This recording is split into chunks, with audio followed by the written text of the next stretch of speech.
This is a new Nigeria with Wale Oluwade. This is your current affairs program where we critically examine the strategic issues that bedevil Nigeria's developmental aspirations and boldly offer simple, practical, but audacious ideas on building the Nigeria of our collective desires.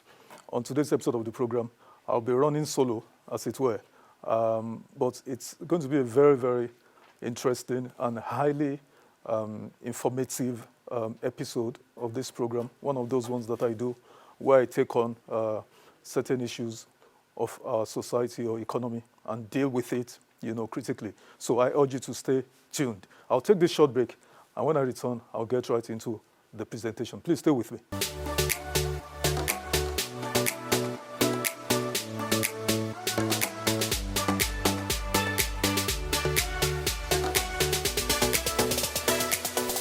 Welcome back. So today's episode is titled The Men Who Built Nigeria. About 12 years ago, I stumbled on a set of DVDs in a video shop in New York, America, titled The Men Who Built America. I bought this because I was intrigued to know who these men who built America were. In the holiday season of that year, I had ample time to gorge myself on these videos. So the adaptation of the title of today's intervention is from that set of videos, and I shall return to it presently. Now, the NNPC has been embroiled in a cat and mouse game with Dangote Petrochemical Limited since the completion of the world-class 650,000 refinery in the past couple of months. Why? It seems to me like the dragons who have held Nigeria at the economic jugular have suddenly realized their sinister chokehold is about to terminate, and so everything in their criminal playbook is being deployed, to discourage, intimidate, harass, and frustrate the businessman and his business entity. My intention isn't to get, sucked into the current of irrelevant debates on the trifles, such as price per liter of PMS or diesel. Rather, I intend to avert our collective minds to the big picture, to what exactly is at stake in all of this needless maelstrom of controversies. Let me be very upfront about this and without equivocation. The pastime of demonizing Mr. Aliko Dangote is the work of the enemies of Nigeria, and I dare say even Africa. Only those who profit from the socio-economic underdevelopment and chaos that is present-day Nigeria wish Aliko Dangote to fail, and thus call him unprintable names. As you can see on your screens, these are the current business entities and by implication, the unquantifiable economic opportunities accruing to Africa and Nigeria from one man who has demonstrated implicit confidence, faith, and patriotism in our economy. These business interests that you're seeing are diverse and cut across sectors of our economy. And these are valued currently at $50 billion by my own calculation. At least the refinery alone is valued at $20 billion. All of these businesses you're seeing, these entities are valued approximately $50 billion. In all of this, Dangote is creating thousands of jobs, paying billions in taxes, meeting national, industrial, and individual needs, and equally providing succor as a philanthropist of repute during difficult times. Like some others of his ilk, Aliko Dangote could live forever happily a life of ease and hedonistic exertions until his last moments without ever lifting a finger or breaking a drop of sweat. But rather, he saw huge economic gaps and chose to fill this. He also saw a blight on our collective honor and reputation as a country that cannot build or manage anything significant, and chose to remove this shame on our reputation. Yet, his reward is to tag him all kinds of unsavory names. You may call Aliko Dangote a capitalist or even a monopolist, but you can never, ever call Aliko Dangote a saboteur. Aliko Dangote isn't and can never, ever be an economic saboteur. The economic saboteurs amongst us are these. First, the civil servants who inflate contracts and ensure these contracts never get completed. As I speak here, there are over 56,000 abandoned projects littering our country's landscape. Some of these, if they had worked, would have transformed Nigeria into a global economic powerhouse. The 3,050 Mambila Power Project is one. Ajaokuta Steel is another. Itakwe Iron Ore Complex, another. And of course, the 4 moribund petroleum refineries that haven't refined a liter of PMS or diesel in decades, and so on. Second are the portmanteau contractors working in cahoots with civil servants who receive fat and juicy contracts from governments, and while they get mobilized, never execute the contract.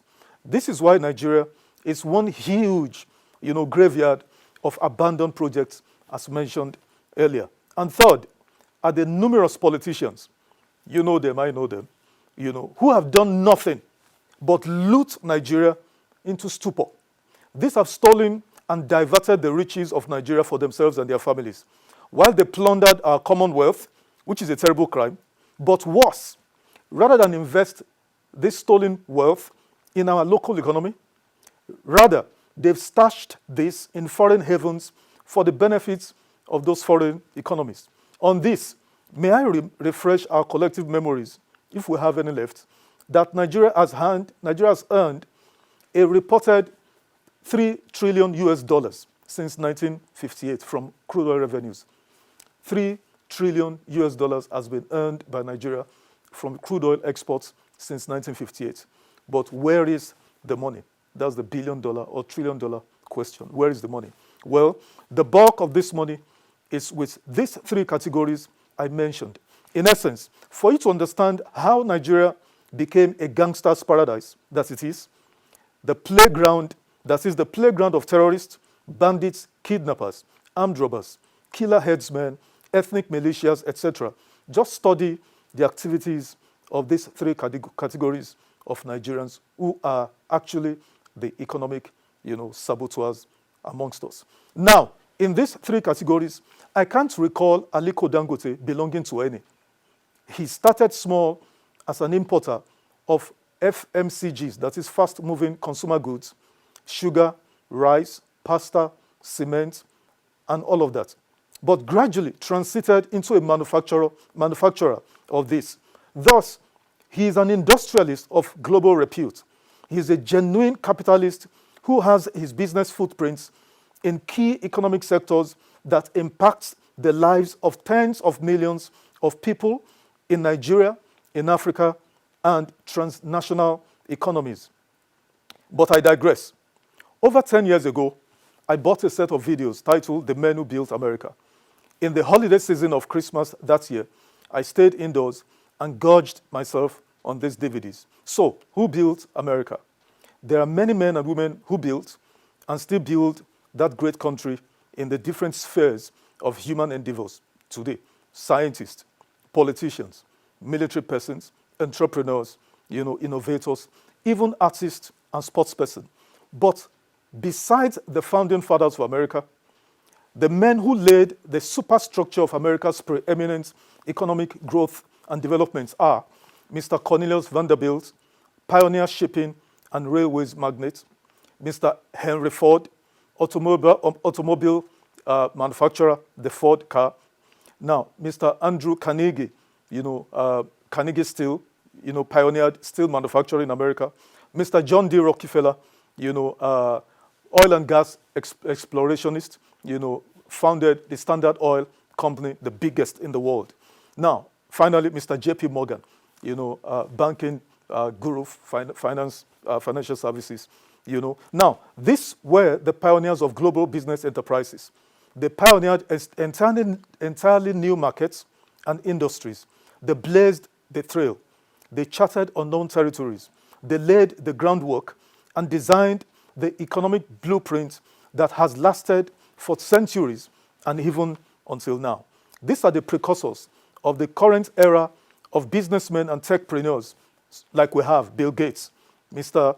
Steve Jobs, Jeff Bezos, Mark Zuckerberg, and the list goes on. These men were consequential in their eras and still are today.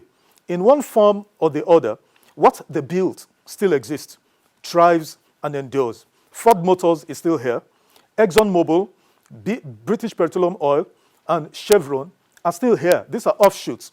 When Standard Oil was broken, into pieces because of monopolistic antitrust laws and all of that, it was broken into these different corporations, and they're still here.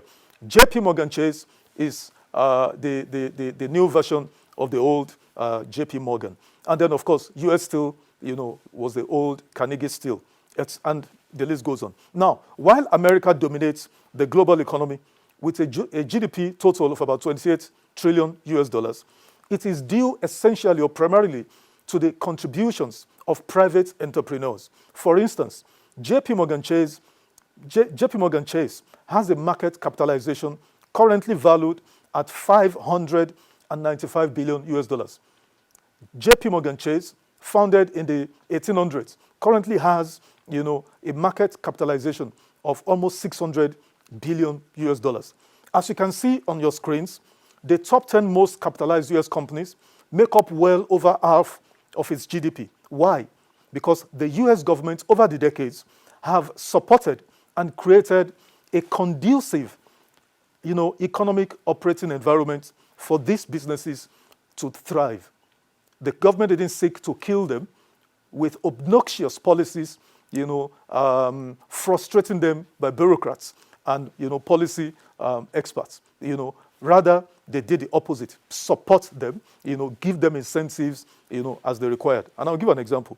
Recently in America, the current president of the United States, Joe Biden, upon passing the CHIPS Act, gave Intel, the leading US microchips manufacturer, $8.5 billion US dollars.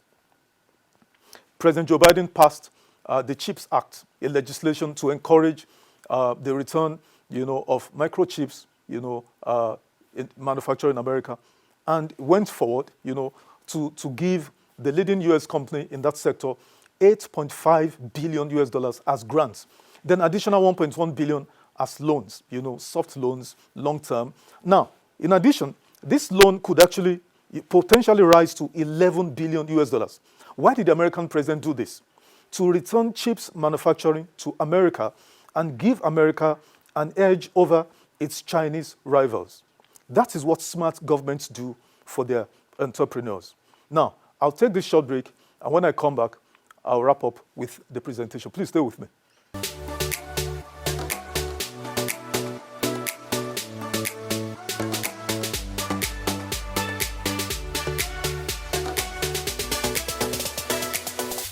Welcome back.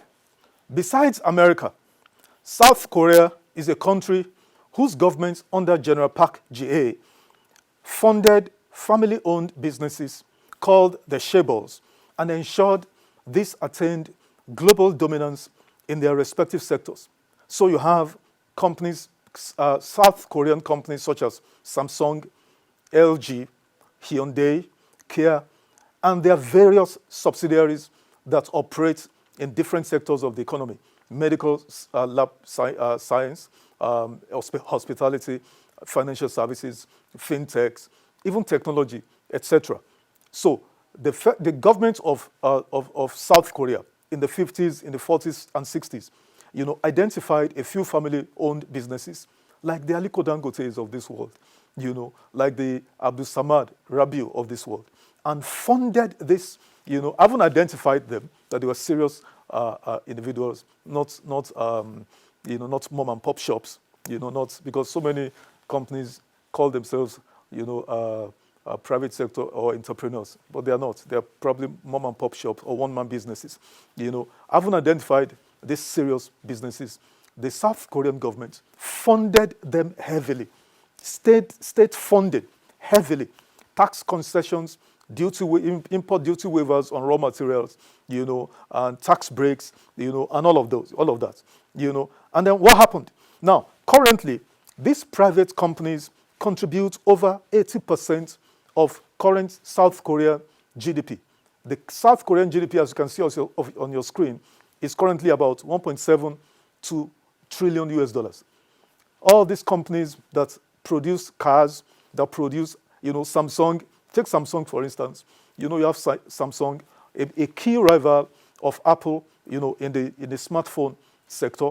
Samsung also produces, home electronics appliances, television, air conditioners, and all of that, And then you have Care that produces cars, trucks, You have LG Electronics also producing home appliances and all of that. And like I said, they also have various subsidiaries operating in different subsectors of the South Korean economy. But the essence is not just to meet local consumption or local demands, of consumers, but to export into the global arena. Because unless the economy of a nation is competing, in the global arena, with products and services that are in high demand, by global consumers, you're always going to play, second fiddle, if not third fiddle, and feeding from crumbs. Nigeria currently does not even feature in the global economic arena. The single product we have to sell to the rest of the world, which is our crude oil, what have we done with it? What have we done? Badly, criminally mismanaged for decades.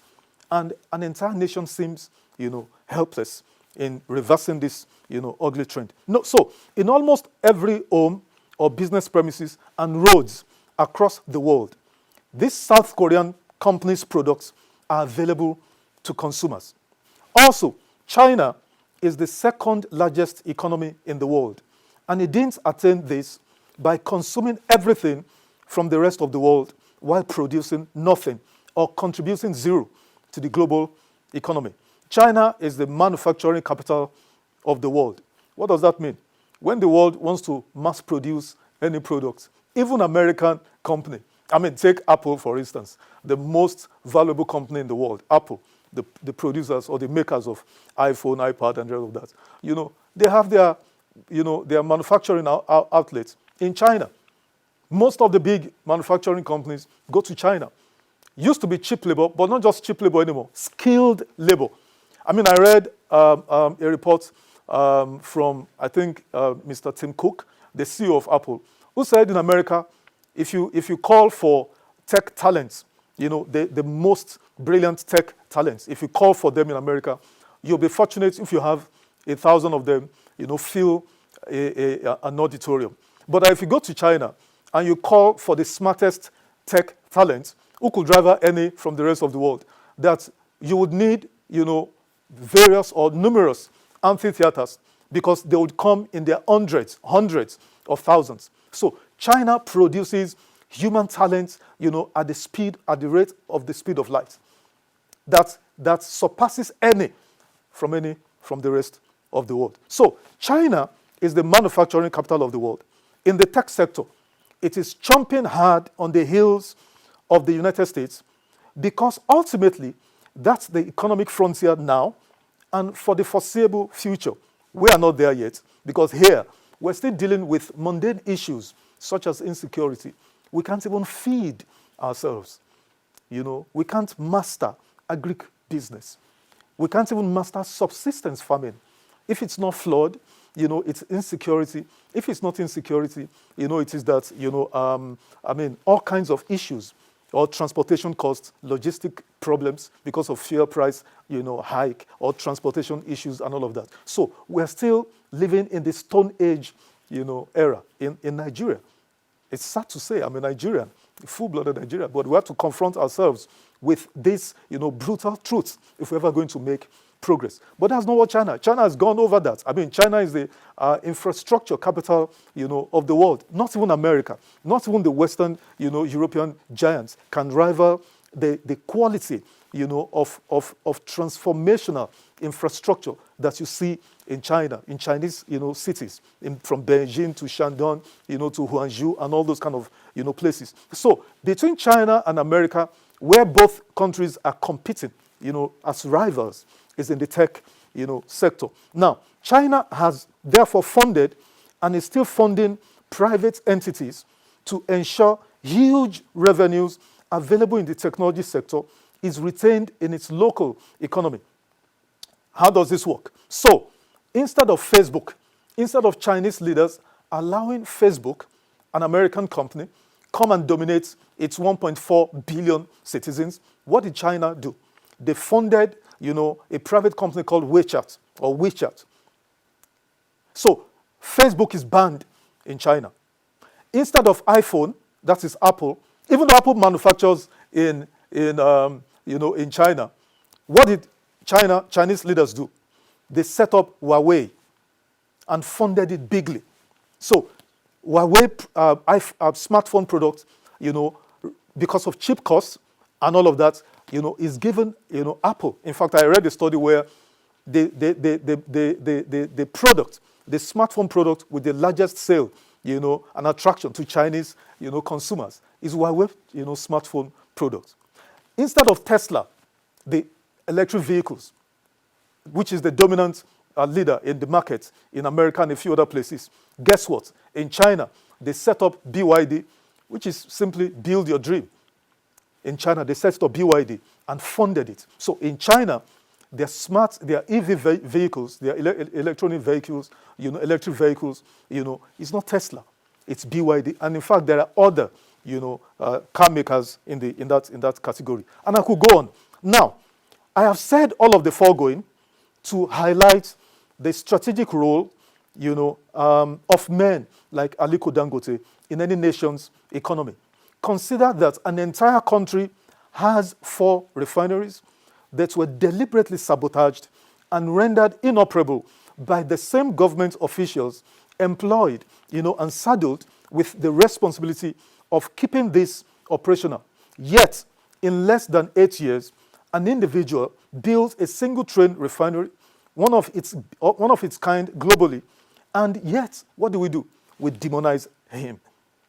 And this is why I say, are we even all right at all? Is something wrong with us?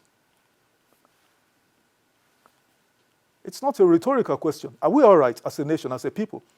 Is something wrong with us? Are we under a curse? Are you sure we don't need urgent deliverance from demons tormenting us as a nation? I think we do. I think we need to get, MFM, to do a deliverance for Nigeria as a collective. Or rather, maybe we call Pastor Odumeje. And I'm serious, dead serious. I'm not smiling.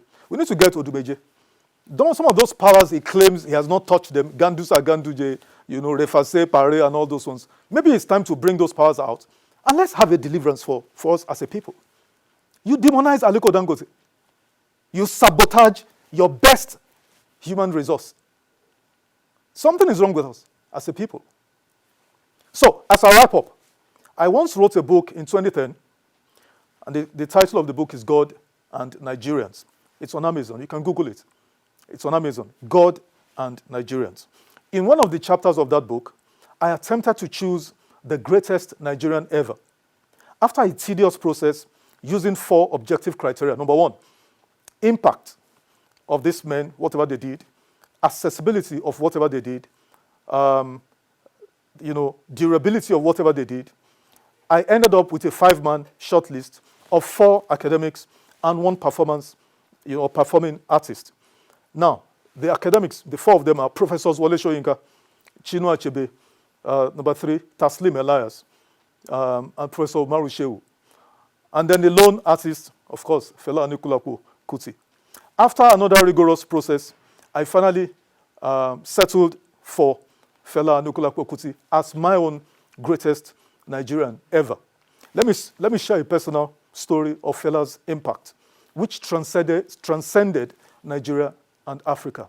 In 2004, I traveled to Zurich in faraway Switzerland on a vacation, just a 7 days vacation. Now, 2004 and now is so the gap in terms of financial services, the adaptation or the evolution of technology and the role it plays in finance, is so huge. It's transformational. Then you either went with cash, you had a bank there where you could withdraw. If you run out of cash, you're on your own. And so it happened to me. I ran out of cash because I missed my return flight back to Nigeria. So I was stranded at the airport. What did I do? I went back to the hotel where I'd stayed for the past 6 days. So I spoke to the manager of the hotel, a lady who allowed me to stay. So I made calls. But before she even allowed me to stay. She didn't see me coming to the restaurant to have breakfast and all of that and coming and go out. So she asked me where was I from. I said I was a Nigerian. She said, oh, I'm from the same country as Fela. I said, yes. I got interested. My ears stood up. So I started. I said, in fact, not just that I'm Fela's, compatriots as a Nigerian. In fact, we're from the same place, which is a fact. I'm an Abeokuta man. Fela is an Abeokuta man. And of course, she regaled me of stories when Fela came to, Zurich on a tour and how she fell in love with him.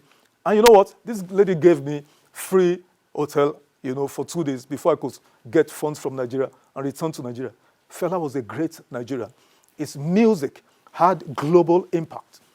In Nigeria, when Fela died, you needed to have seen the horde, thousands of Nigerian masses that trooped out on the streets of Lagos. I was in Lagos there, for his final burial rites, because Fela's music had mass appeal. It was widely accepted by everybody. You didn't need to have, a PhD in English, like Professor Wole Soyinka, to understand Fela's music. But why did I raise this? In the coming days, and 14 years later, after I wrote this book and it's published, I will do a second edition of this book, and Alhaji Aliko Dangote shall be nominated by me as my greatest Nigerian ever. While the 3 critical building blocks of great nations have utterly failed Nigeria, that is politicians, the military, and the intellectual class, what remains, and our 7th grace, appears to be daring entrepreneurs and innovators like Aliko Dangote, Femi Otedola, Mr. Innocent Chukwuma, that's Innocent Motors, Abdul Samad Rabiu, that's Boa Group of companies, Cletus Ibeto of the Ibeto Group, Razak Okoya of the Eleganza Group, etc.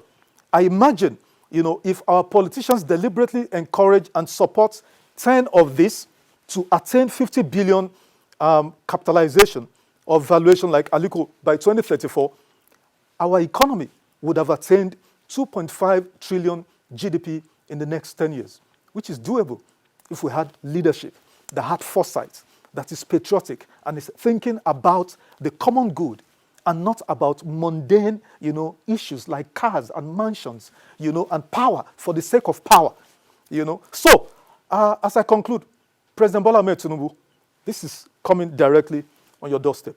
Can you please do a thorough house cleaning of the NNPC? Some say you have kept the top management, of that opaque and egregiously incompetent and corrupt institution, that you have kept them, for selfish reasons. I don't think so. I choose to give you the benefit of the doubt. Mr. President, clean this audience table now. Please, I beg of you, clean the audience table that is NNPC now. Today, Aliko Dangote is our most valuable national asset. I stand to be corrected. Nobody, living or dead, has done anything even remotely close to building a great and prosperous Nigeria. Therefore, everything must be done to encourage him and others to continue investing in our economy, including tax holidays, duty waivers, etc.